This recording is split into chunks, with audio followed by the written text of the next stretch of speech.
I vow to develop my compassion in order to... Okay, so Thay's coming. You can stand up. Thank you.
The Sangha is invited to come back to our breathing so that the collective energy of mindfulness can bring us together as an organism, flowing as a river with no more separation. Let the whole Sangha breathe as one body, chant as one body, listen as one body, transcending the boundaries of a delusive self, liberating from the inferiority complex, the superiority complex, and the equality complex.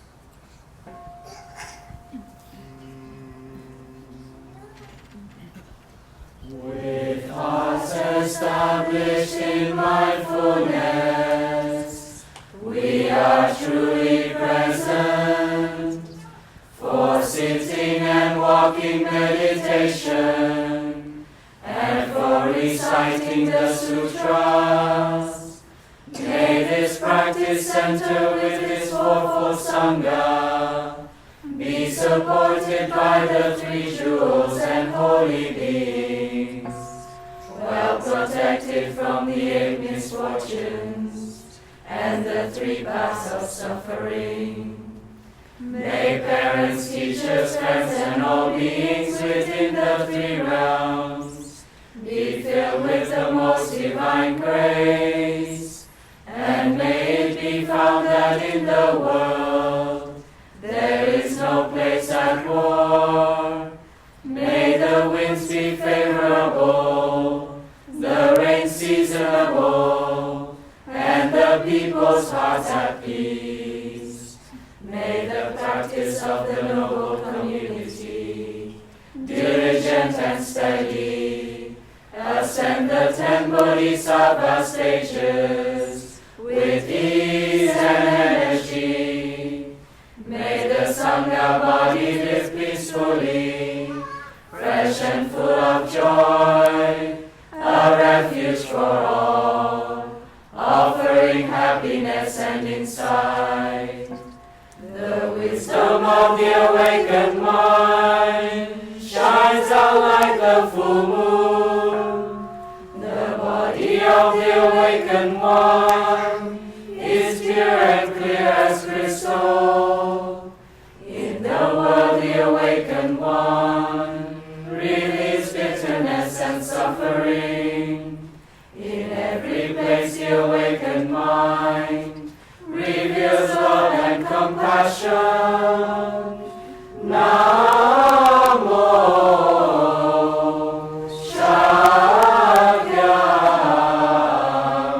Shakyamuni Buddhaya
Good morning, dear Sangha.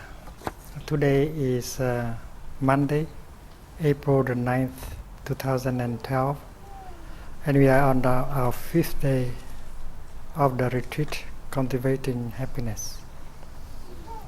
Today we have a session of questions and answers, and the children will have a chance to ask their questions first. Maybe 3, 4, 5 questions. And then the teenagers will have a chance to ask their questions.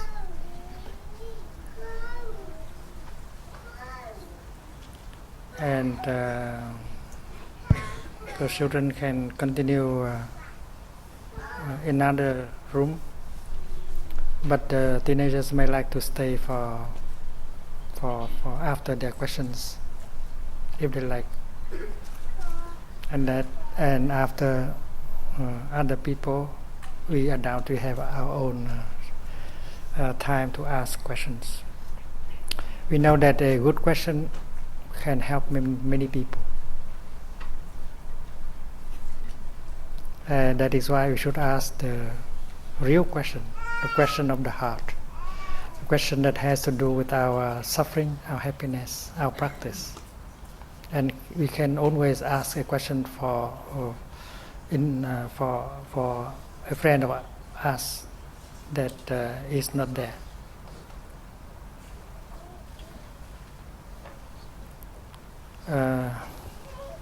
Maybe they have already a few questions in written form, and from time to time we take one of these questions.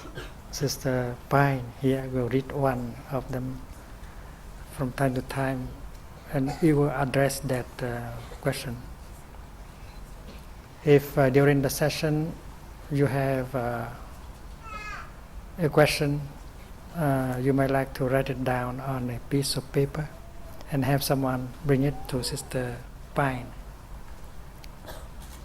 But now those of us who have a question are invited to come and sit with Thay here on the platform. Children, teenagers, young adults and adults, you are invited to come. There will be enough place for 30 people sitting up here. It's very beautiful from here. The Sangha is always beautiful. And we take turn to sit on that chair so that everyone can see us. And the way is that before we ask the question, we should listen to the bell. And everyone will enjoy breathing in and 3 times before asking the question. Okay, the children, those who have a question, you have a chance to ask about 4 or 5 questions. And teenagers, please come.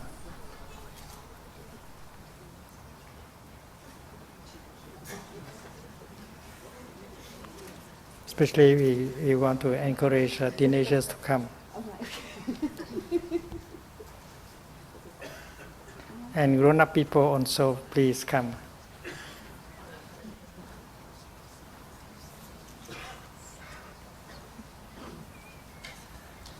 And during the time, if one question comes to you, you may continue to come up here and sit around.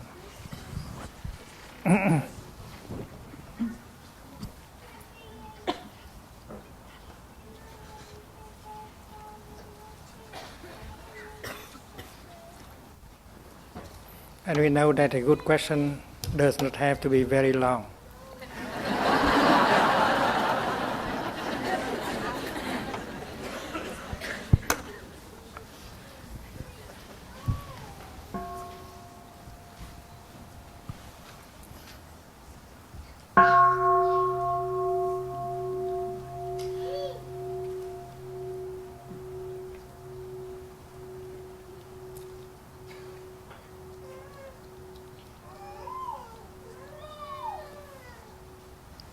Yes, Sangha, this is the first question. It feels as if my mum is treating my brother in a different way than me, as in a better way.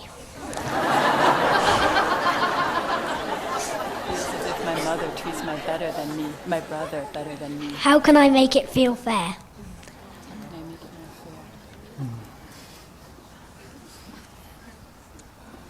fair? It may be your wrong impression. Your mother may be treating both of you equally, but you have the impression that your mother treats your brother better. That may be wrong. So you have to be sure. You have to observe. You have to ask yourself again whether that is the truth or just your feeling.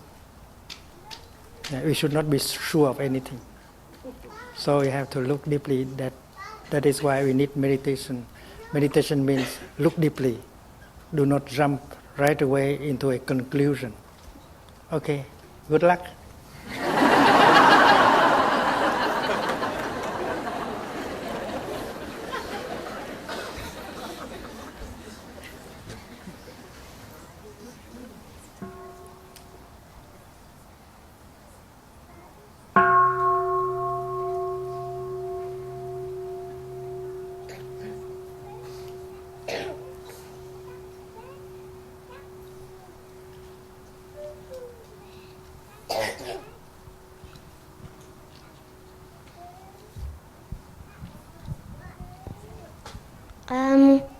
Have you ever hurt someone on purpose?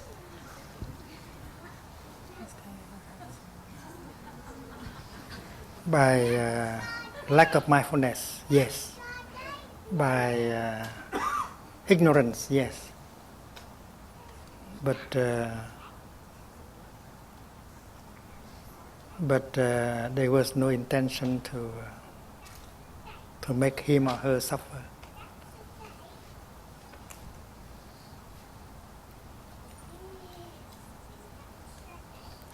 And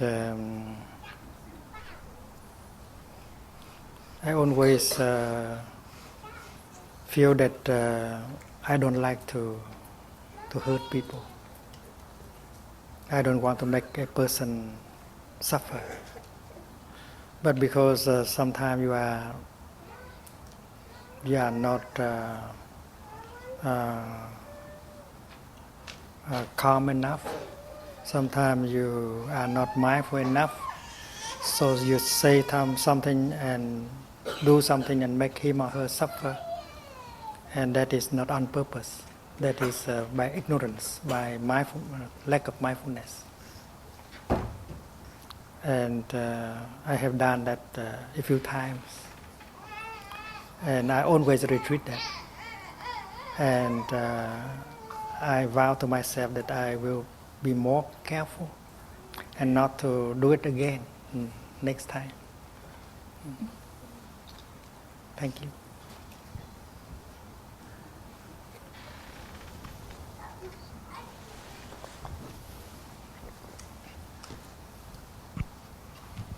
Where did you get the idea?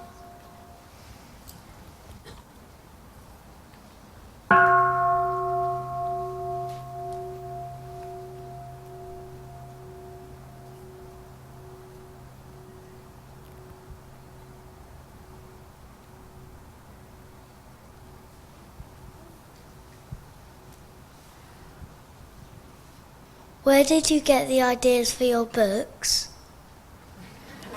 I did. Where does Thay get the ideas for his books? His book.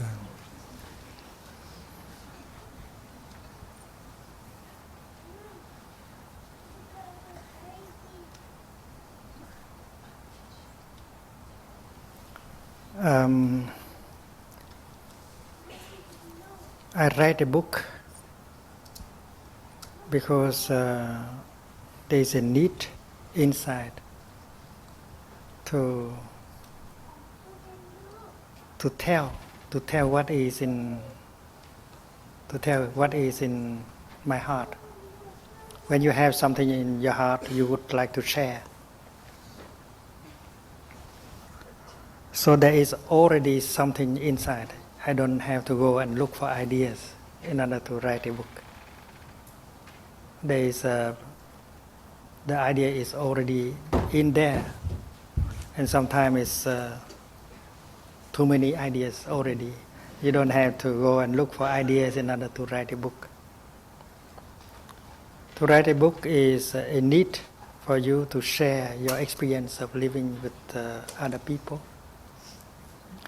And when I write a book, it's like I do conversation with a friend. It's very nice to communicate by the writing. And then the book All Paths White Cloud. It's a big book about the life of the Buddha.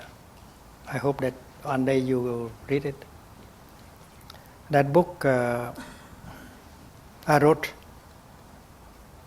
thanks to the children, because in many retreats I used to tell children about the life of the Buddha. When the Buddha was a little boy, how he suffered, and so on. So, but one day someone said that, Thay, why don't you write a book on the life of the Buddha? You have been telling children about the life of the Buddha. Now you just write down all the things you have told us.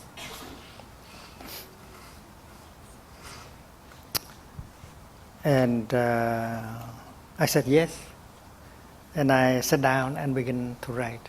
I did not have to go and look for ideas. It was in the upper hamlet of Plum Village. At that time, in the upper hamlet there was no central heating system. It's cold.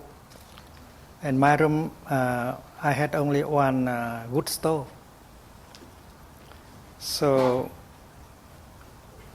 I have the wood stove on my left, and I write about the life of the Buddha with my pen. I never write book with a computer or a typewriter.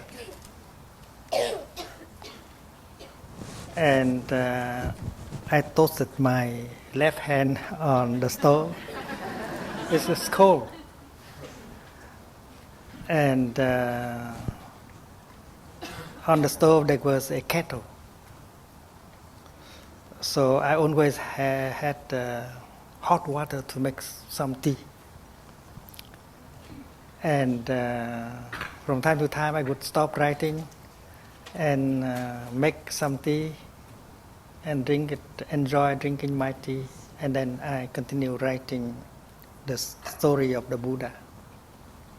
I was so happy writing about the life of the Buddha. So happy.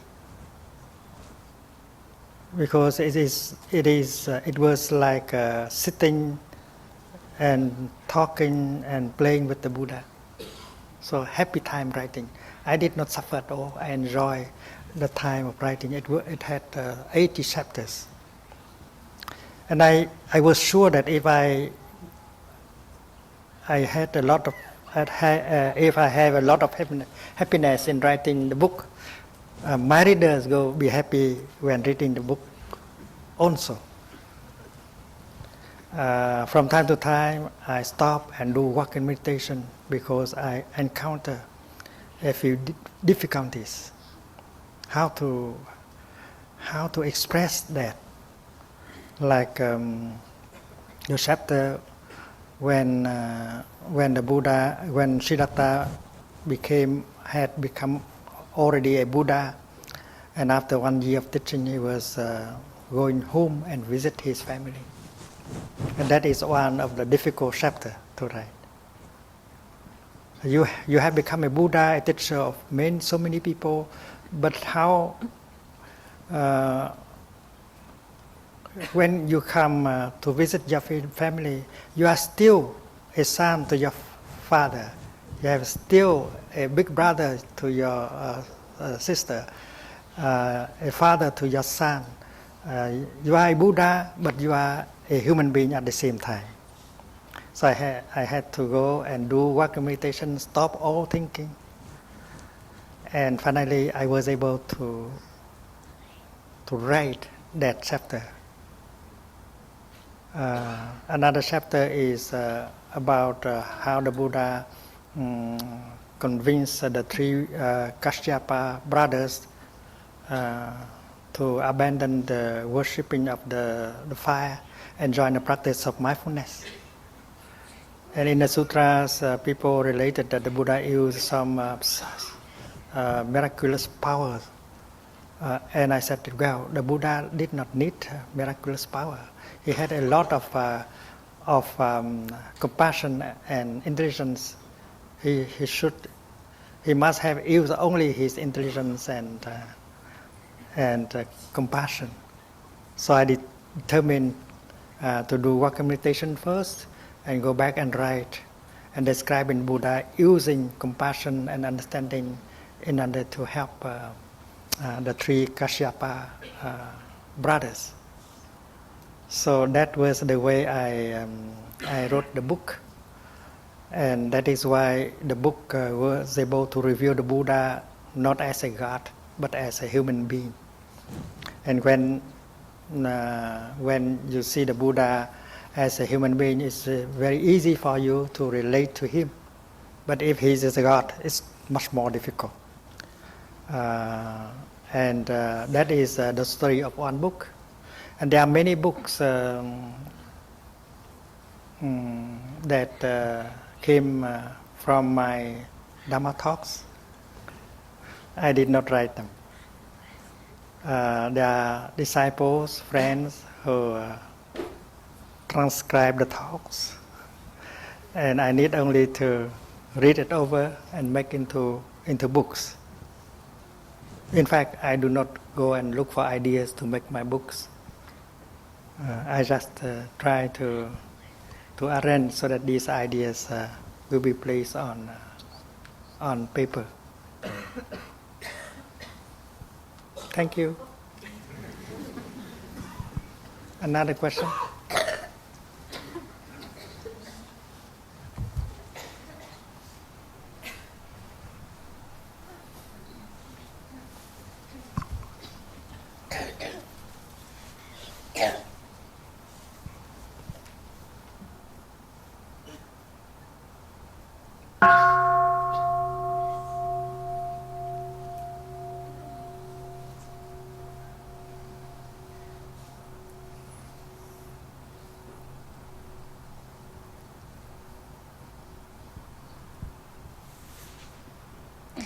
When you started learning meditation, did you suffer? When you started learning meditation, did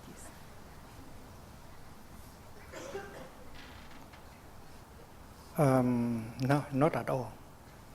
Meditation is something very pleasant to do. In fact, when I was ordained as a novice monk, my teacher gave me a book of verses to memorize. And meditation at that time consists in reciting these verses. Each verse has 4 lines, and you breathe in with the first line, breathe out with the second line, and so on. So it's very pleasant. Like when you put on your shirt, there is a verse for you to read in order to breathe in and out while you put on your shirt. When you brush your teeth, there is one verse for you to recite and to breathe while brushing your teeth. And even when you go to the restroom, there is a verse for you to use while being in the restroom. So when you are about to turn on the light, at that time there was no electricity in my temple. There's no running water in my temple. We novice, we have to go and fetch water from the well. We had to use kerosene lamp. And every time you light up the lamp, there is a verse for you to breathe in and breathe out. That is the practice of mindfulness. And before you do walking meditation, you read one verse so that you can concentrate on each step. But the first verse of the day is when you wake up. Upon waking up, you before searching for your slippers, you should breathe in and out with a verse. And that verse is very nice. See, it goes like this: waking up this morning, I smile. 24 hours are brand new hours are for me. That's when you breathe in and breathe out.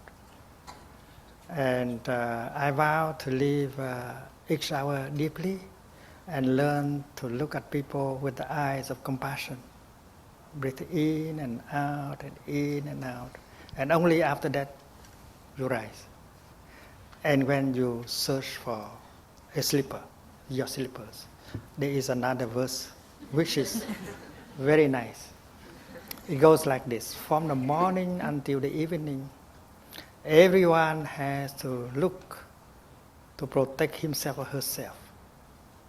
If by accident I step on one of you,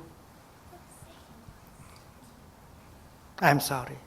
I wish that you will be reborn right away into the land of the Buddha. Because while walking, you might crush a tiny insect below. And that is very nice. That is a practice of meditation on compassion. And that is one of my favorite verses. From the morning until the end, every living being have to try to preserve himself or herself. If by accident I step on one of you, I'm sorry. I wish you be reborn right away into the land of bliss.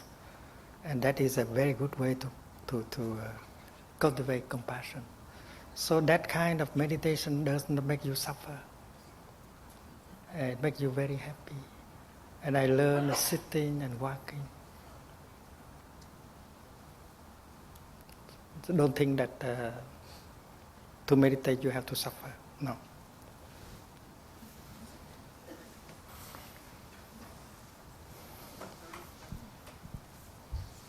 Maybe the last question for children.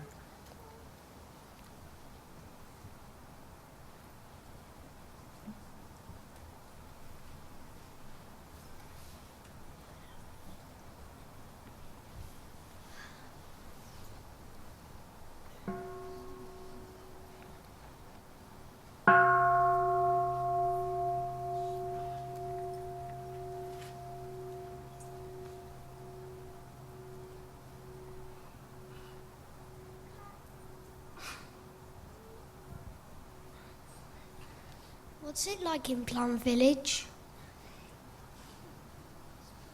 Come and see. It's difficult to say. I cannot describe. It's like someone who has never eaten an orange, and if he asks, what does it taste like an orange? It's so difficult to tell. So please come and experience by yourself. See you there.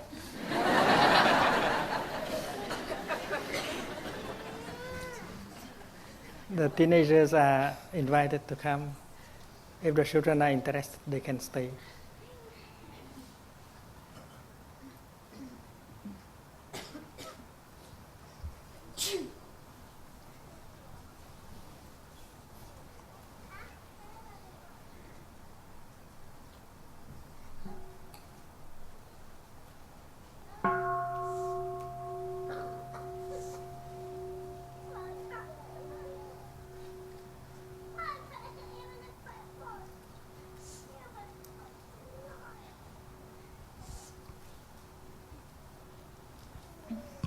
From your point of view, what is the meaning of life, the universe, and everything? Can you say it one more time? From your point of view, what is the meaning of life, the universe, and everything? From his point of view, what's the meaning of life, the universe, and everything?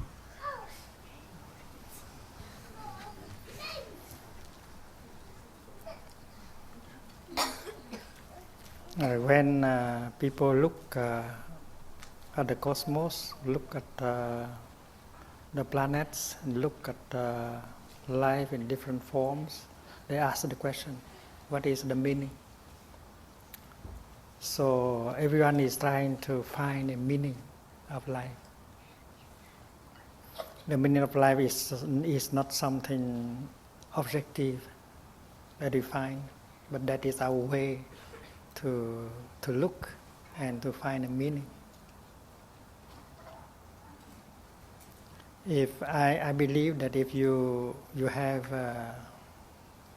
an idea about the meaning of life, you might be caught in that idea. So you should allow yourself to be open in order to continue to get in touch with the wonders of life, and you will discover more. And if you have already an idea about the meaning of life, then that may be a kind of obstacle for you to go more deeply. One thing that we can notice is that there are so many wonders of life. Your body is a wonder, that flower is a wonder, the planet Earth is a wonder, the stars are a wonder, and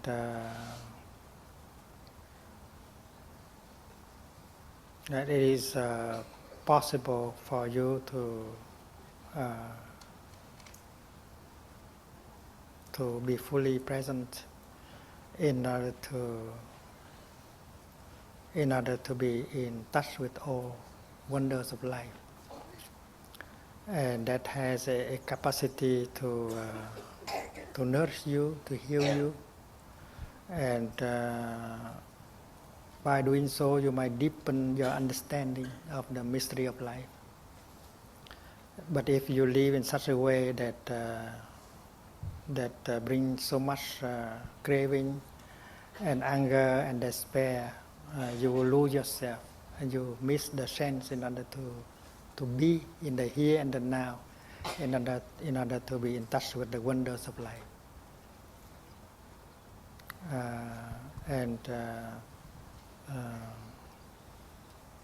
To meditate is not only to find a meaning of life, but to heal yourself, to nourish yourself, because all of us need nourishment and healing. And in the process of nourishing ourselves and healing ourselves, our understanding of life will deepen, and we can share with each other. And the Buddha did just that. He had a lot to share with us, and his disciples did very much the same.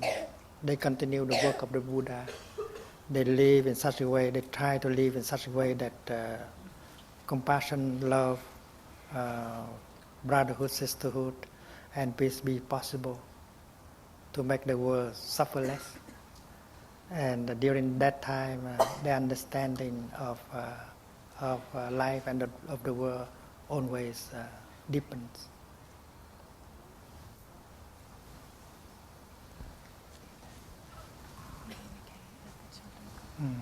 When the children hear the small bell, they may like to stand up and bow to the Sangha before they go.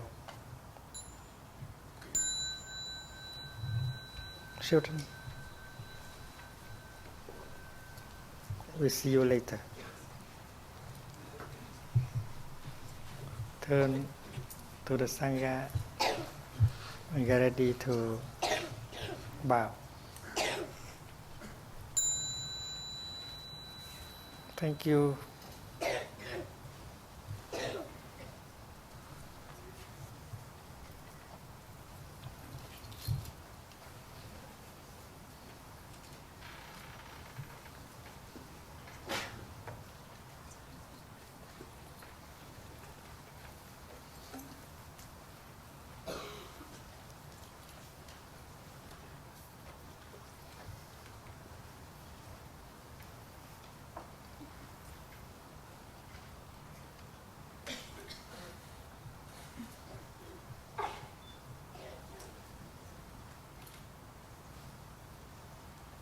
Please continue to come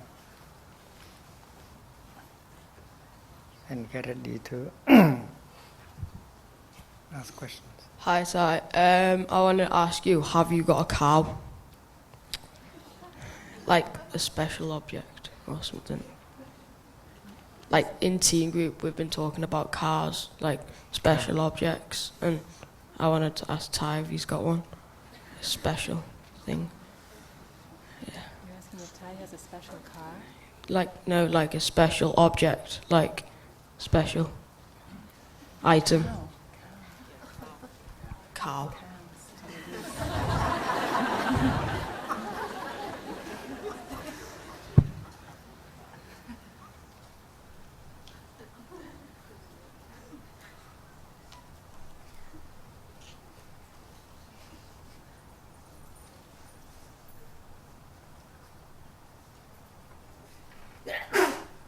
In this retreat, we have made up efforts in order to identify our cows,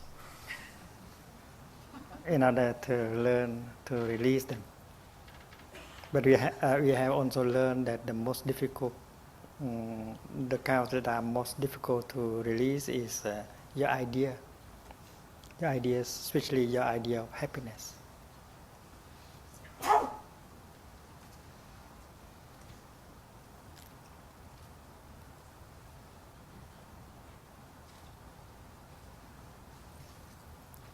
Buddhism is a cow also. If you are not careful, Buddhism become a cow and the Buddha become a cow and you suffer. It depends on you. When I was ordained as a novice monk, I did not know much about Buddhism.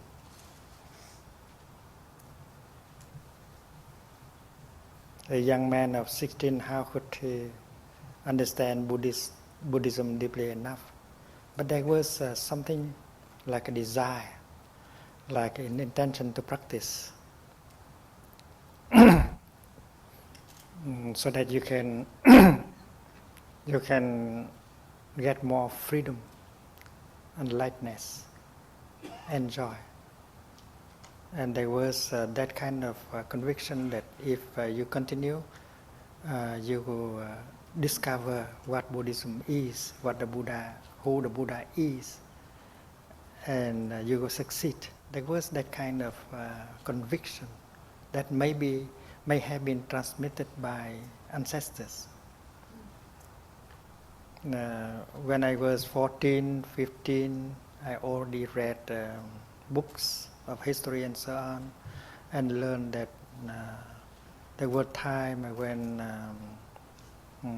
there was peace in the country, when the people of the country was able to drive out foreign invasion easily, and that time people practiced Buddhism well. That they had enough compassion, they had enough unity and strength, and that is why the practice of Buddhism can help a nation to suffer less, to be strong enough to defend itself from foreign invasion, and so on. So that was that conviction that you will find out what Buddhism is and the Buddha was. And you continue to practice mindfulness, concentration, insight, and you continue your process of discovering Buddhism. And one day I discovered that Buddhism is made only of non-Buddhist elements. Buddhism is not something that can exist by itself. It's like a flower. And that day was a very happy day. Buddhism is no longer a cow for you to protect and to defend, because you get insight, and the flower is made only of non-flower elements. And Buddhism is made only of non-Buddhist elements. And you discover also a Buddha is made only of non-Buddha elements. You are free, and you can release the cow called Buddhism, and you can release the cow called Buddha, and you are free from Buddhism. You are free from the Buddha. You feel wonderful. And that is why they said that the cows that are most difficult to release is your idea, your notions, and especially your notion of happiness. So if you are free from your notion of happiness, happiness may come right away to you. And other cows, they are easier to release. I remember a Dharma teacher in Germany. His name is True Dharma Eyes. He had followed Tibetan Buddhism before, but when he came to Germany and offered the retreat, he liked the practice so much, so he continued to practice in the tradition of Plum Village. And finally he became a Dharma teacher of Plum Village, teaching in Germany. The first Dharma talk, the first retreat, during the first retreat, they also talk about releasing the cows. And he was very moved by that. He was a successful businessman. And after the retreat, he said goodbye to us. And I said,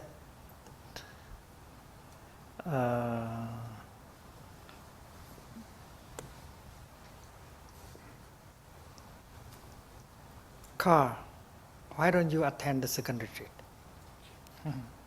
If you like, because you like the first retreat so much, why don't you attend a second retreat that will deepen your practice? He said, yes, Thay, I like very much, but I have a meeting in Italy, business. But I will try my best in order to come to other retreats. So he said goodbye. But the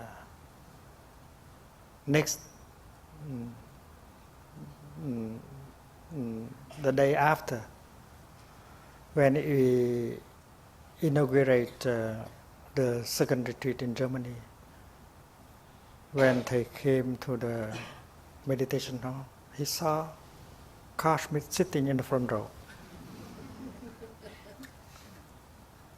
And I was surprised because he had said goodbye to go to Italy for a business meeting or something like that. And he said, hey, I was driving south, but halfway, suddenly I said that, well, attending a retreat is more important than attending this business conference. So I made an U-turn. And I was able to release that cow. So it's nice to release the cows. The more cows you release, the freer you become, and the happier you become as a person.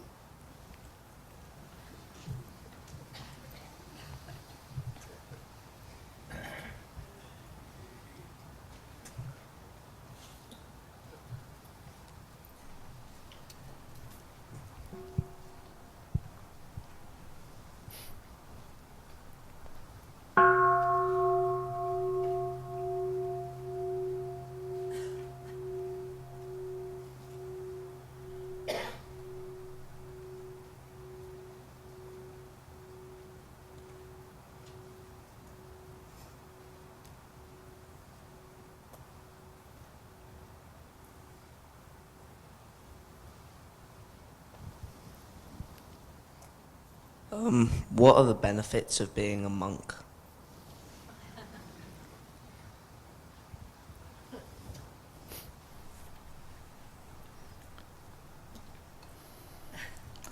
the easiest way to practice is to be a monk. It's much easier than to be a lay person practicing in the world. That's the first benefit, because you live together with many brother monks, and when you hear the bell for sitting meditation, naturally you go with other monks for the sitting. You don't have to make a special effort. But if you live alone in a family, if you want to have a regular practice, and then you have to make a lot of effort in order to go to the sitting and so on. And when you go to lunch, as every monk around you eating mindfully, quietly, slowly, focusing the mind on the food and on the sangha, and not thinking of this or that. So you find yourself doing that very easily. And if you eat alone, you might not be able to do that, and you might like to turn on your television and things like that. So that is why to practice as a monk is the easiest. And then you don't have a family to take care of, spending most of your time to take care. You have only a spiritual family. You don't need a salary. You have a lot of time to practice and to help the people to practice. And it's very satisfying. What you want to do, you have the time. You can devote all your time to do it, to practice, to transform yourself, and to organize the practice so that you can help many people to have a chance to practice. And every time you organize a retreat, you have a chance to practice with other people who come for the retreat. So there's a lot of benefits. Please come and try. We have a program for young people, 5-year monastic program for training and service, and you can try to be a monk or a nun for 5 years, and after that, if you like it so much, you can continue for all your life, or you might return to lay life and live the life of a lay person, and you can also be a lay Dharma teacher. So that is a new Dharma door, the 5-year training, monastic training and service. Okay, think about it.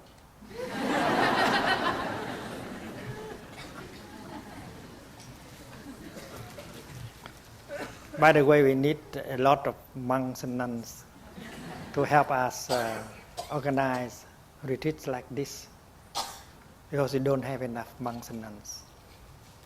We need at least 1,000 more. So please sign up.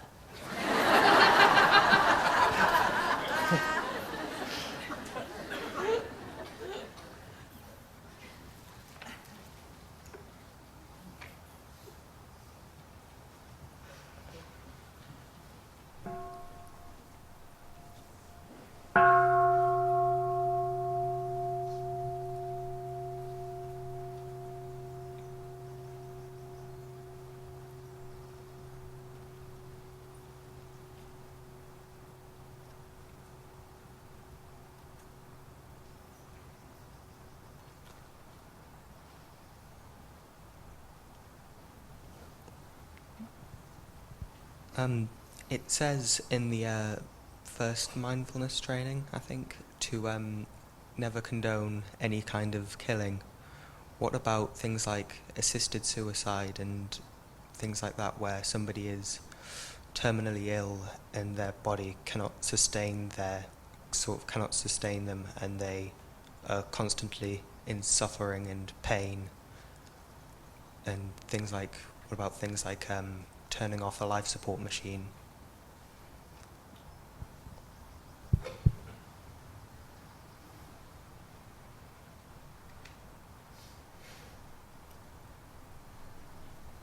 Well, we have to be intelligent in our practice of the trainings.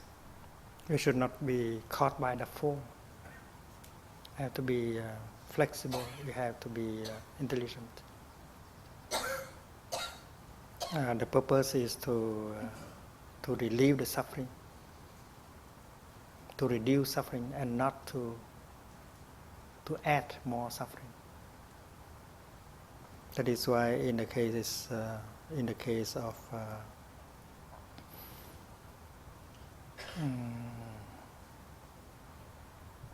terminal illness, and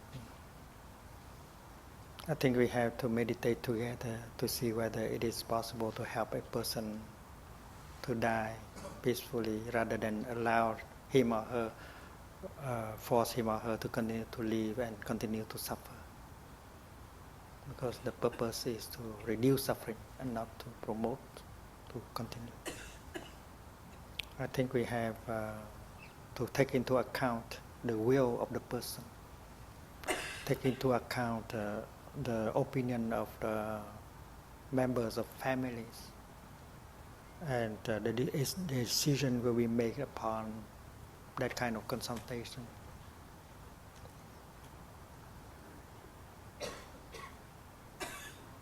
And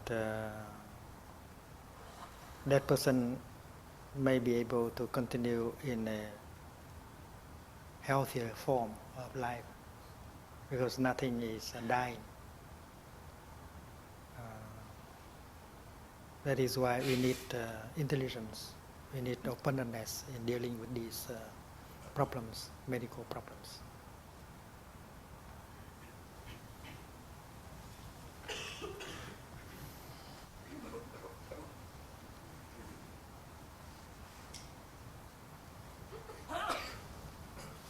Unwritten question? No? Please come.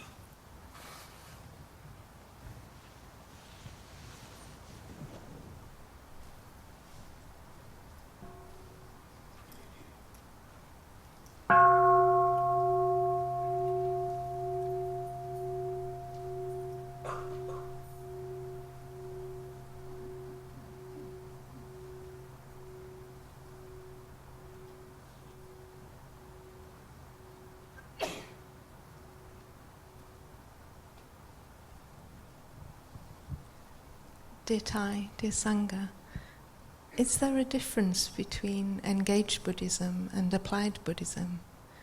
And what is your vision for the institutes of applied Buddhism?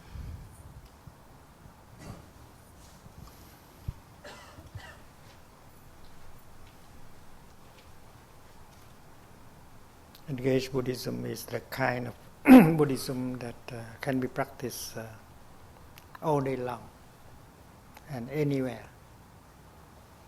Buddhism as a practice in a practice center should be possible also in our daily life.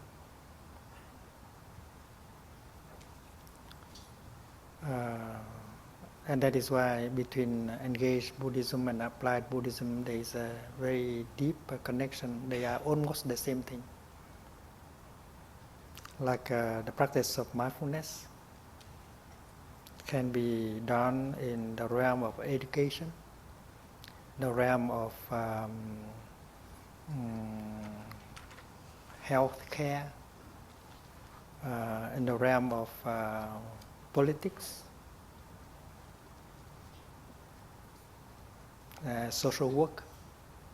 So wherever you are, you can always practice mindful breathing, mindful walking, mindful sitting, releasing the tension in your body, dealing with the feeling of pain. Everyone can do that. So when you apply these techniques of meditation, you find out that you don't need to be a Buddhist to call yourself a Buddhist in order to practice these things. Everyone needs to go back to his or her own body, to connect with his own body. This is a very important practice.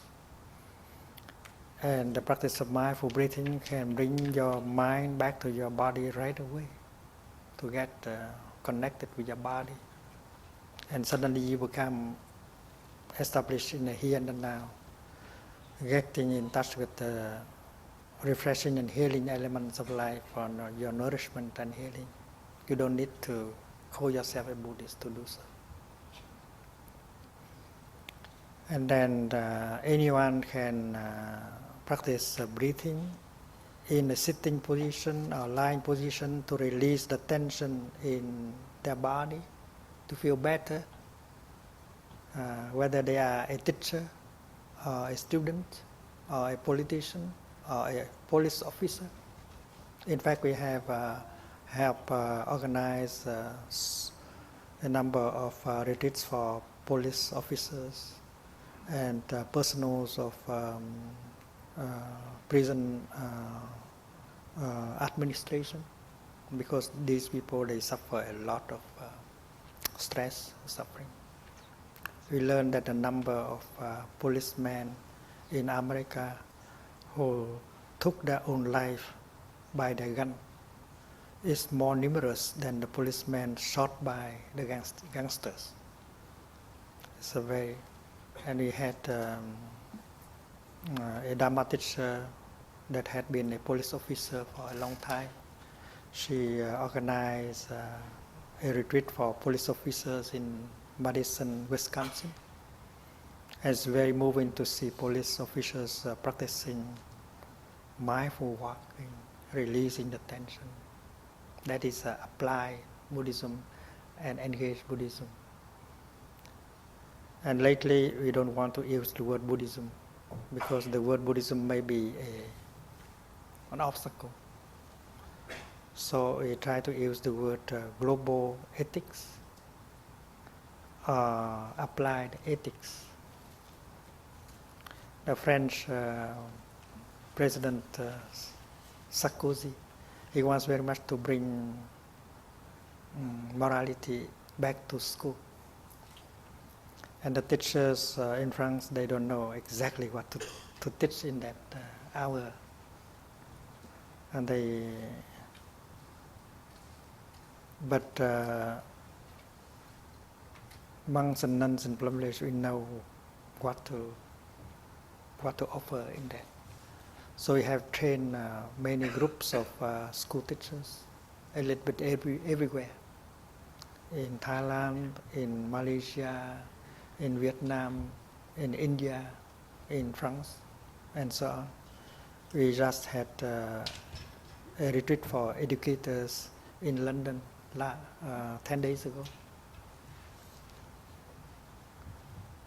And if school teachers know how to apply these techniques, they will suffer less in their life as a teacher. They can become happy teachers. They can help their students to suffer less. There are many children who are unfortunate, who could not learn love and understanding from their family. Their parents did not know how to take care of each other, and create a lot of wounds in the child. So if a happy school teacher, knowing the practice, he or she can transform the class into a family and give the child a second chance to learn what is love, what is understanding. And according to this practice, it's possible for teachers and students to sit down and listen to each other. The teachers can tell the students their suffering and the difficulties. And the students, if they know about the difficulties and suffering of the teacher, they will not make their life harder. And if the teachers listen to the suffering of the children, the same thing will happen. And when there is a good communication between teachers and students just talking to each other about suffering and difficulties, well, they improve relationship, and then the teaching and the learning will become much easier for both parties. And the teachers can transmit the knowledge and the practice so that children can go home and reconcile with their parents and help their parents reconcile with each other. And that is possible. In our retreats, many young people get transformation and healing. And they went home and help and reconcile with their parents. And they even help parents to reconcile. And they bring their parents to the next retreat. That miracle of reconciliation always happens in our retreats. So if we train teachers, and if teachers master the practice, and then they can very well teach and make the students suffer less and improve the quality of teaching and learning. When we were in California last time, we talked to the governor of California, Jerry Brown. He had practiced meditation before. So he proposed that he help us promote this kind of applied ethics, so that schools in the state can enjoy the teaching and the learning of applied ethics, and we can offer the teaching and practice in a form that is not sectarian, religious at all.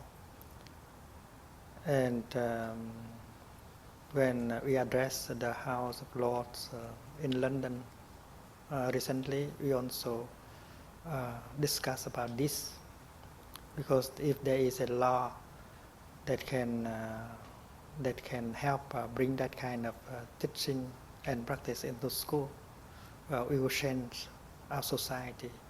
And it is our conviction that happy teachers will change the world.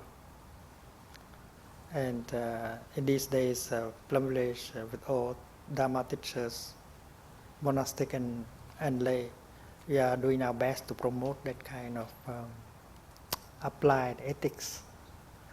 And we have already come up with the 5 mindfulness trainings in a language that is not Buddhist.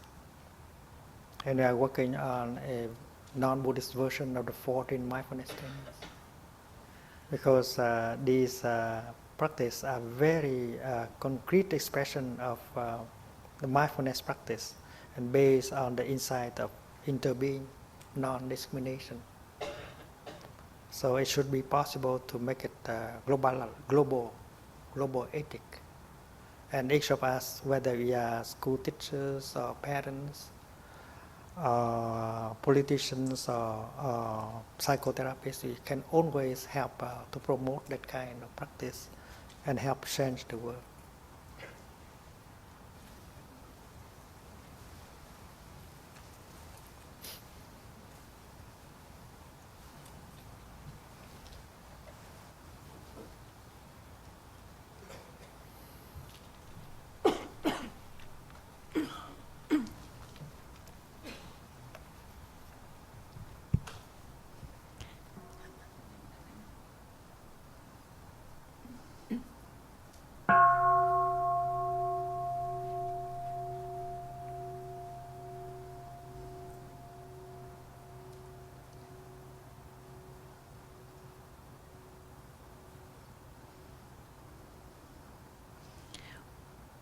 My question is a little bit long, but I want to make it clear for my Sangha.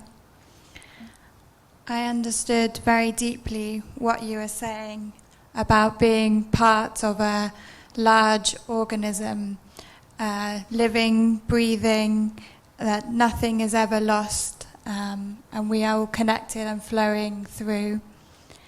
But then there seems to be this self, this concept of self that we have developed, especially in the last century, and it's able to choose its environment in a different way from a tree. When I look at the tree, it understands that it can live in harmony as part of the organism and not to take too much or too little, and it's very connected. And then we have this consciousness that seems somehow other, and I want to know, what is this consciousness, this mind? Is it just a part of my physical body, or is it something other? And what is that, and where does it come from?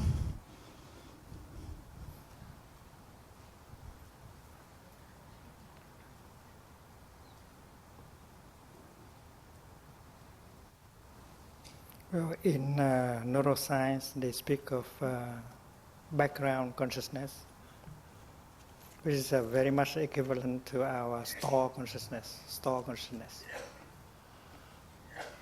In Buddhism, we speak of store consciousness as the part of consciousness that operate always day and night.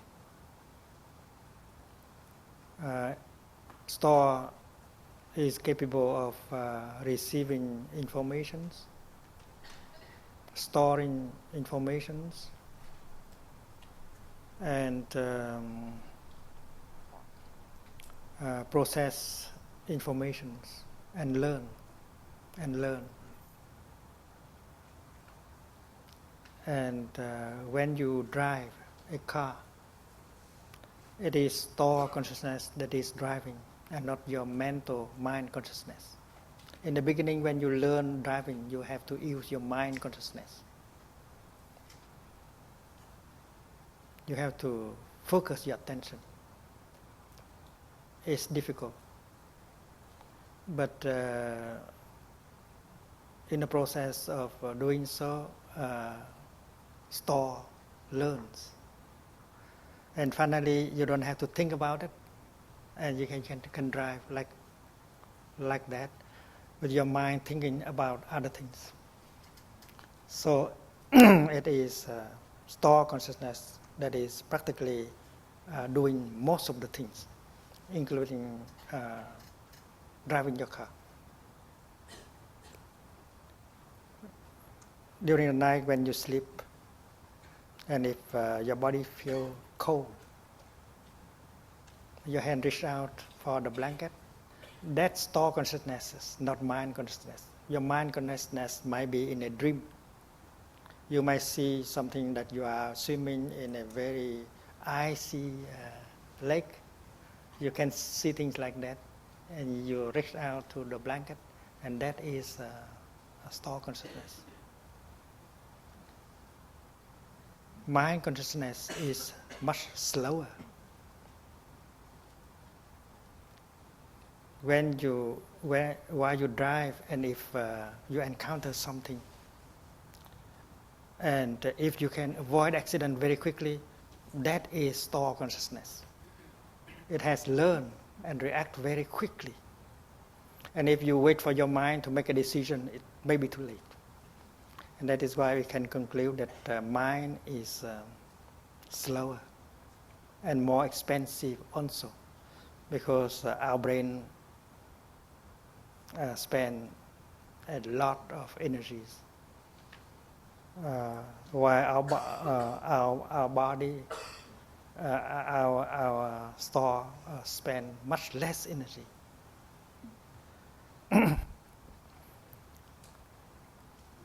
And mind consciousness is a kind of consciousness that can, from time to time, stop operating altogether, while store continues always. In a case you are in a coma, mind consciousness might stop completely. or when you enter a kind of concentration called no mind concentration, you also stop completely your mind. There's no thinking at all. And mind consciousness can operate jointly with eyes consciousness, ear consciousness, nose, tongue, body. And mind can operate alone when you shut out all the windows of the five senses. Mind can work by its own. And when you practice deep concentration, you can ignore everything happening. You close all the five sense doors, and you are deep in object of meditation with mind consciousness. And mind consciousness can be in a state of concentration. Mind consciousness can be in a state of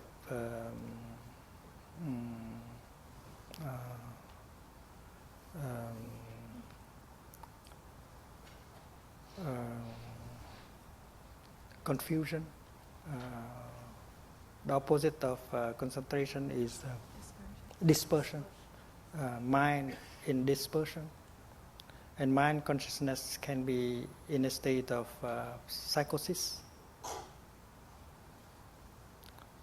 But in the teaching of the Buddha, whether it is mind consciousness or store consciousness, it has to lean on the body.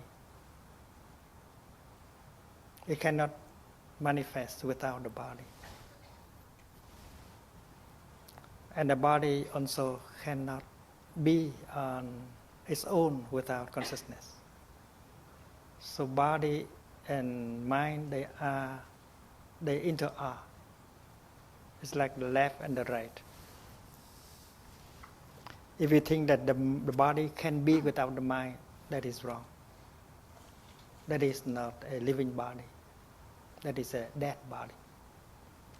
So that is why mind must lean on the body to be mind, and body has to lean on mind in order to be body. Mind and body interact, and they manifest at the same time.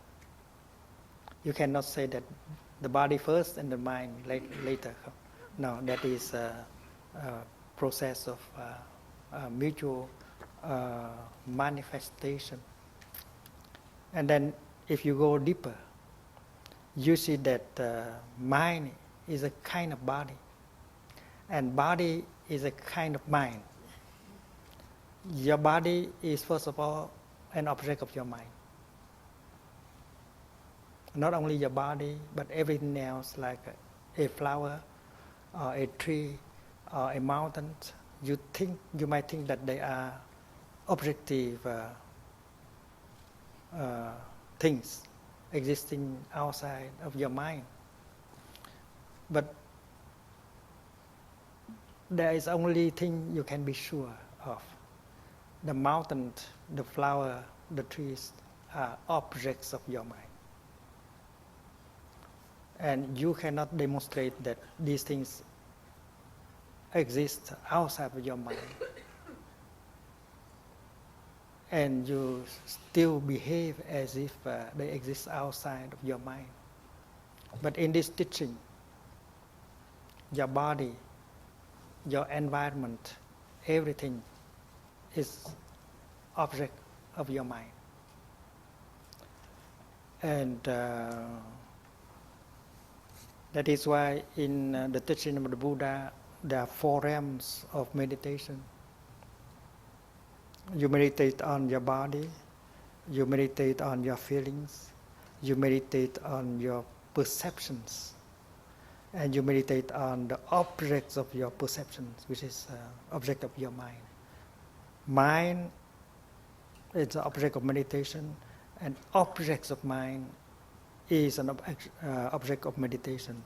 instead of saying mind and reality outside of the mind.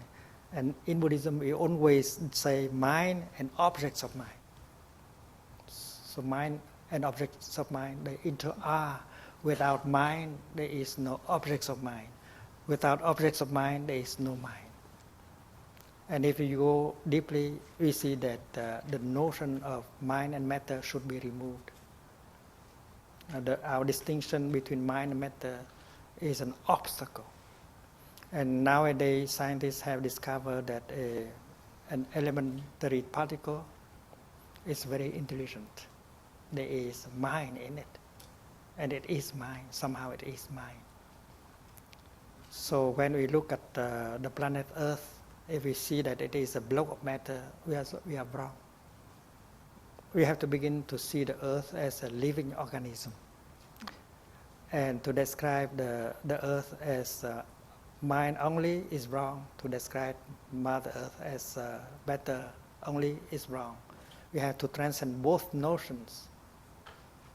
And the same thing is true with us. In Buddhism, we say nama-rupa, body and mind. But nama-rupa lean on each other to manifest. And yesterday we learned about action. Our action continues always. And our action is a kind of energy produced by us. And energies can manifest itself into mind body again and again. And it is possible, if we live in mindfulness, we can assure a more beautiful continuation in the future as nama rupa or mind body. Mind body are not two.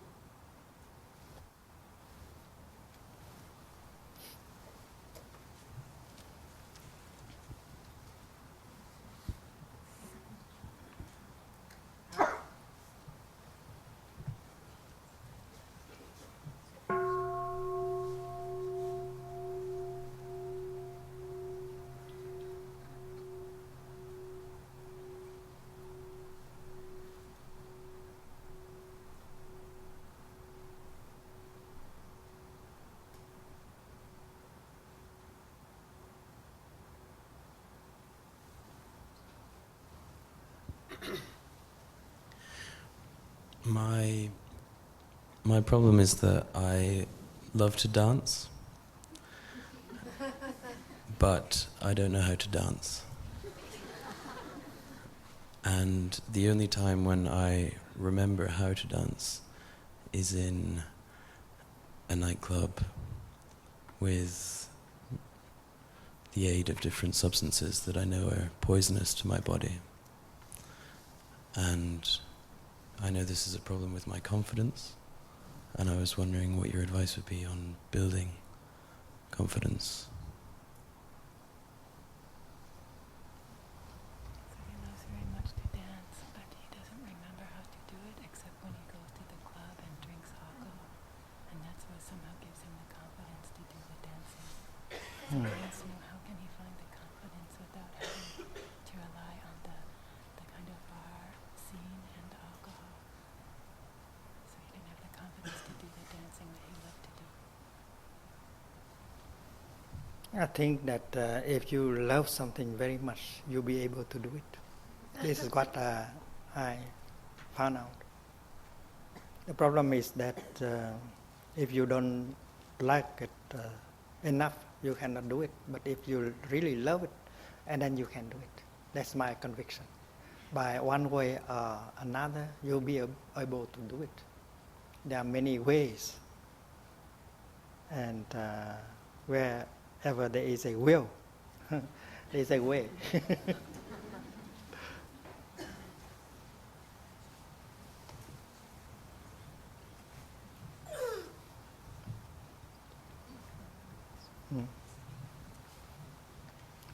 One written question first, yes.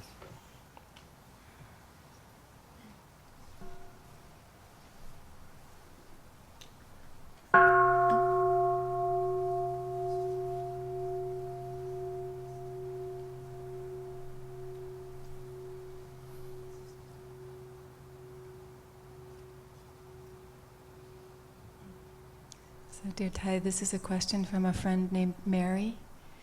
And she says, Dear Thay, how do I help my family deal with the suicide of a father of 4 children?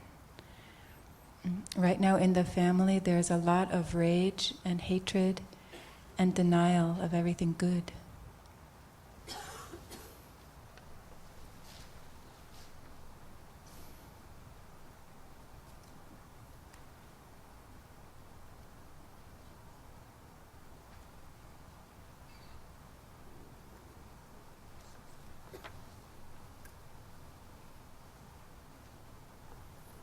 I think the solution is understanding. When someone commits suicide, we have the tendency to see him or her as not having enough responsibility.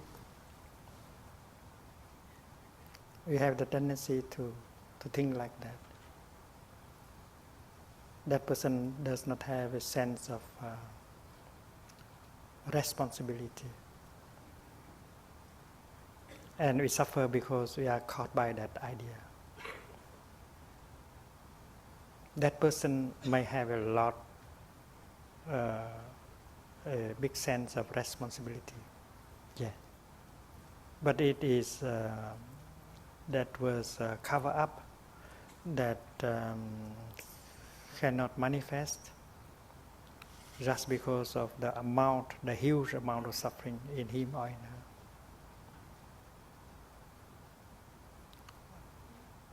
her. And it may be true that that person did not want to commit suicide.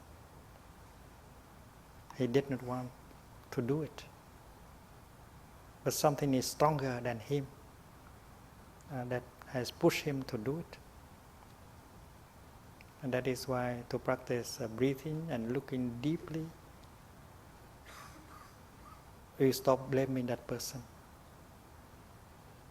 for having that kind of desire to kill himself, for having that lack of responsibility.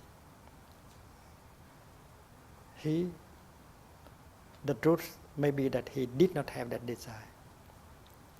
The truth is maybe that he had a big sense of responsibility, but the amount of pain in him is so overwhelming. So understanding suffering will remove that kind of anger, rage, and hate. And may bring some insight that if that person was not able to handle the suffering, we will help him to do so. He's still there somehow. He continues own ways, at least in us. If he is not in us, we don't have to suffer. We suffer because he is still in us. That's a reality. That is why we have to begin to talk to him. Dear Father, dear friend, I know you are still in me and you suffer. I will help you. And begin to breathe and touch the suffering and listen to the suffering. And if we come to understand the suffering and allow the energy of compassion to arise, we begin the process of healing for us and for him. We do it for him also. He did not have a chance to encounter the practice.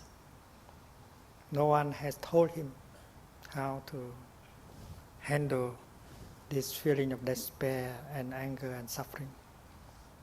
So he was a victim, and you should not be angry at a victim. You should only help. So the children should say, hello Father, there's so much suffering, you could not handle it. We will help you. We will practice for you. We will listen and understand the suffering in you and in us. And we will generate the energy of compassion to heal us, and we transform the mud into a beautiful lotus. And I think we need a friend, a brother, a sister in the practice to come and help with love and kindness and show the way of understanding and of reconciliation. Understanding here means, first of all, understanding the suffering. That's the way out. The first noble truth.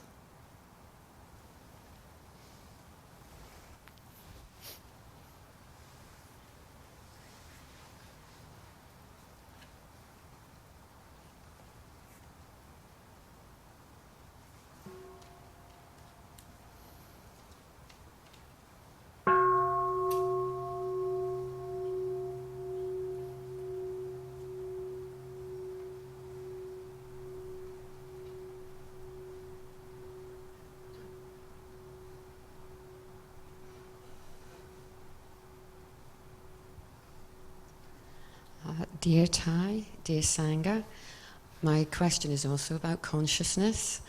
I wonder if you could tell us something about the relevance and importance of our dreams in our sleep time. About dreams?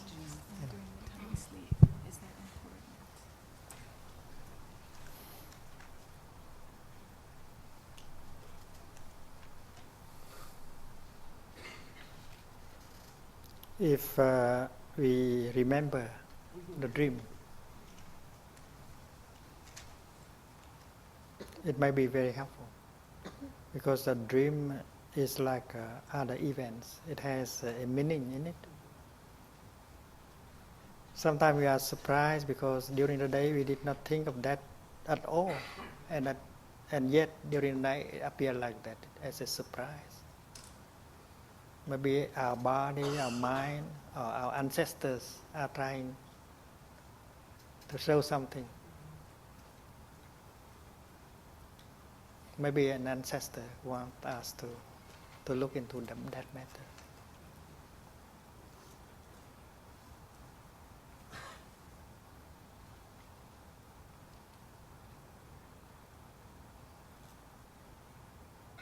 Suppose you live in a country that is not at war. People, children enjoy peace, and all day long you speak about peace and you help people practicing peace, and yet during the night you saw yourself in a situation of war and you run under the bombs, and you are forced into the army and hold a gun. You cannot imagine that.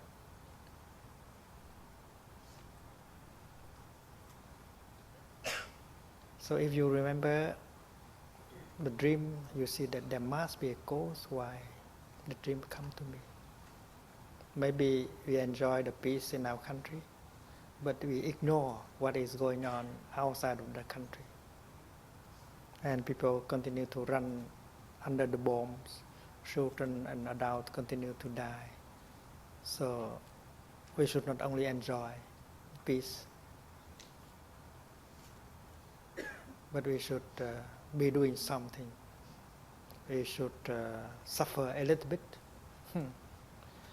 so that we have that kind of energy. We need some mud in order to grow lotus flowers.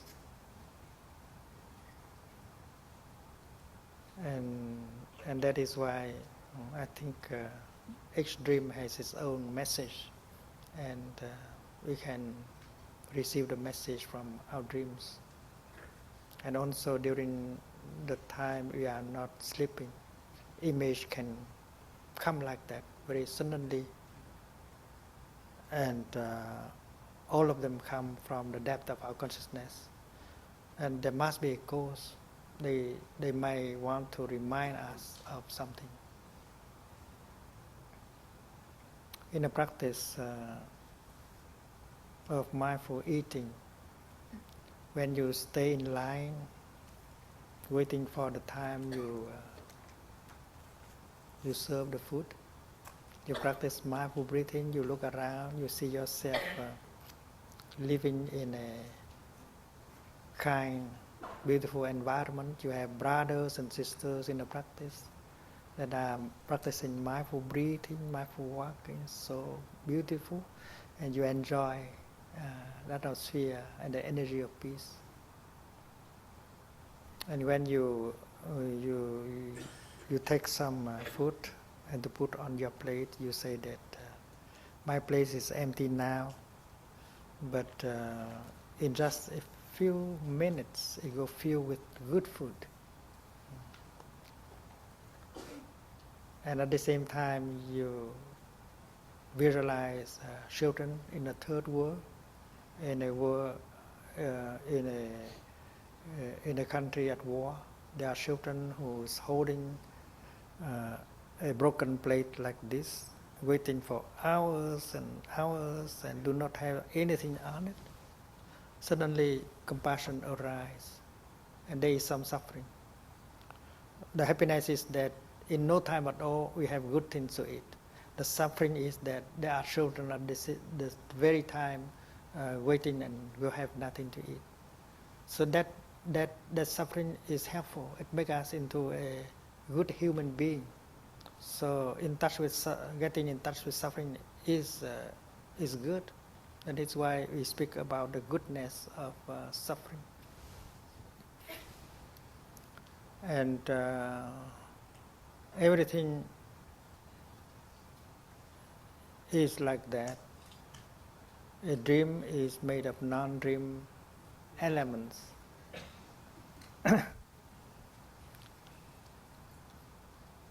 And our suffering, our happiness is the same.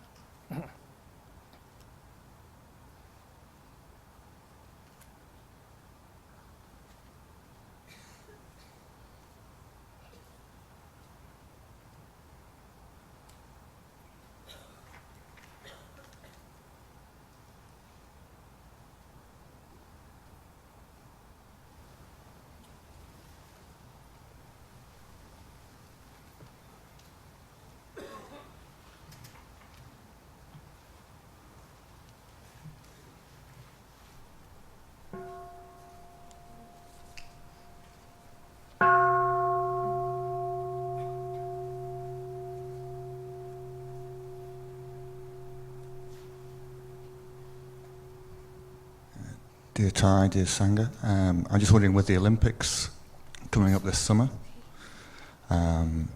what is the role of mindfulness and interbeing in an environment where competition is just an integral part of the very nature of that environment?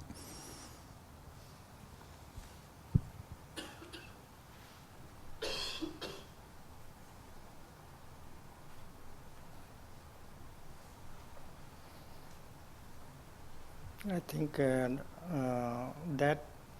will be a chance for people to do business, to make money,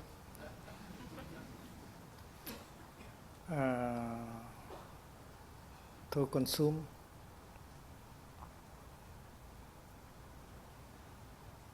And when someone wins, or someone else will suffer. A competition, that is competition. And that is the comparison between selves. I am better than you, and so on. So that will create a lot of discrimination and complexes. And that is not only about the athletes, but also for the crowd, because we select the athlete that we love and we take side, and we practicing comparing my hero.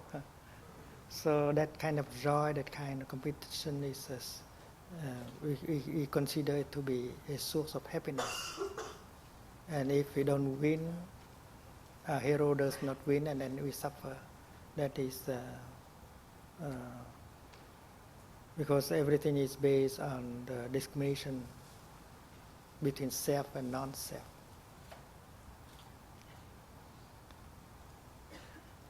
And if we look deeply, we see that everything is in that kind of mood, competition, even in the field of education. In the field of education, teachers are being pushed in order to teach more, to work harder, so that the students can get to a more famous school and to come to the top. And that is why both teachers and children have to suffer from stress, overwork, and so on. And even if you get to the top, you have to continue in order to keep that position on the top. So looking deeply, we see that we are going to the direction of destruction. We destroy our body, our mind, by trying too hard and get a burnout. And it's very clear that in this competition, there will be no winner. Those on the top will have to die, and those who have not come to the top, they suffer also. So that's the same thing is true in the field of politics, in the fields of nuclear weapons. We are going to the direction of self-destruction. And that is why we need to wake up. We have to change the course of our civilization. We are going to our own destruction. This is very clear. Our destruction as a race, human race, our destruction as an environment is very clear. If we continue like this, we go to extinction.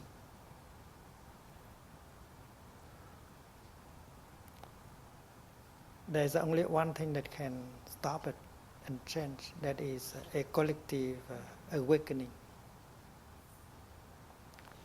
If you want to save the world, to change the world, you need a huge collective awakening. You cannot change society and the course of history unless you can produce a collective awakening. With that collective awakening, you know that you are going in the destruction of self-destruction. And that is strong enough to help you to stop and change the way of living.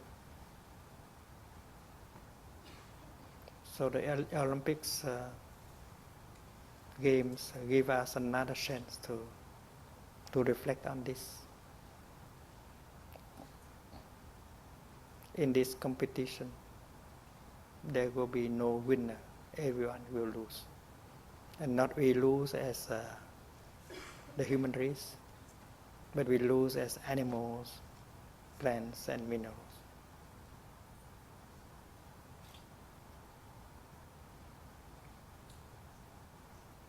The notion of self against no self, and it causes a lot of suffering. And that is why the wisdom of non-discrimination, you are me and I am you. You are in me, and I am in you. That insight of interbeing is very important. When I was ordained as a novice, my teacher showed me how to bow to a Buddha. And there was a verse, the one who bows and the one who is bowed to, both are by their nature empty of a self. You should not proud, Buddha, you should not be proud of yourself as a Buddha. And me, I should not be ashamed that I'm not a Buddha. Buddha you are made of only of non-Buddha elements, including me inside of you. And I am made of non-me elements, and you are in me. And when you see the nature of interbeing in you and in the Buddha, you see the Buddha in you and you in the Buddha, that time you touch the nature of interbeing. And when you bow, there is real deep communication. And if the Buddha is only the Buddha and you only you, no real communication is possible. And that is the practice of bowing based on the insight of interbeing. And I think in Christian mystics, there are practitioners who can see that between the practitioner and Jesus Christ. And if they cannot see the interbeing nature between them and Jesus Christ, I don't think that the communication will be deep enough. So the insight of interbeing will help save us, and that need a collective awakening. So every one of us should work together for that collective awakening. If you are a journalist, work as a journalist. If you are a school teacher, work as a school teacher. We have to produce that awakening.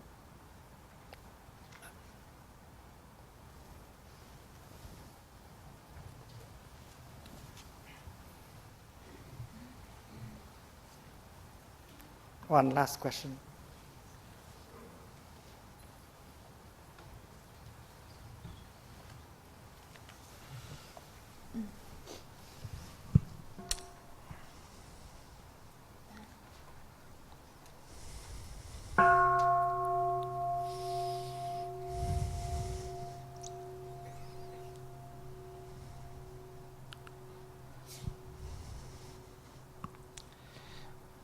Dear Thay, I would not like it, and I'd find it very unhealthy to be in a place where everybody thought the same.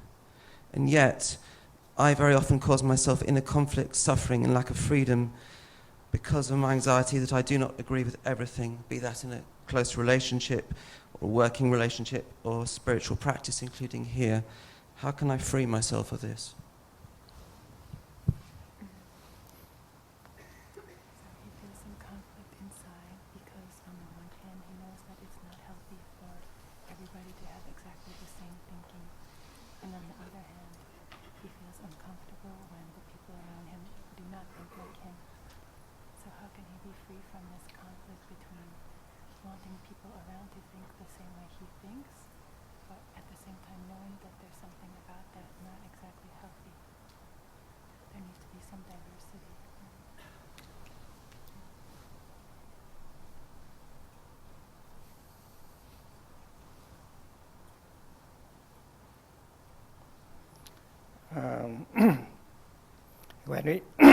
When we look at something like a flower, although we are looking at the same thing,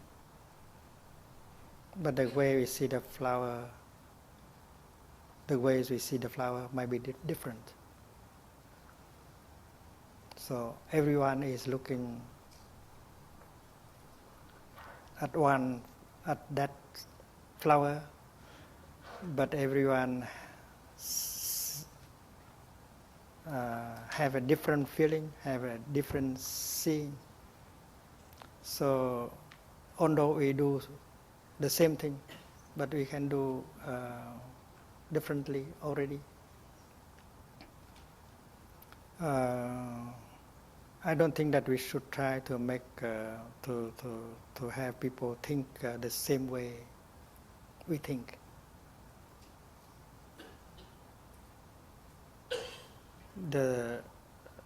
What we like is that the thinking should be productive. The thinking should bring about more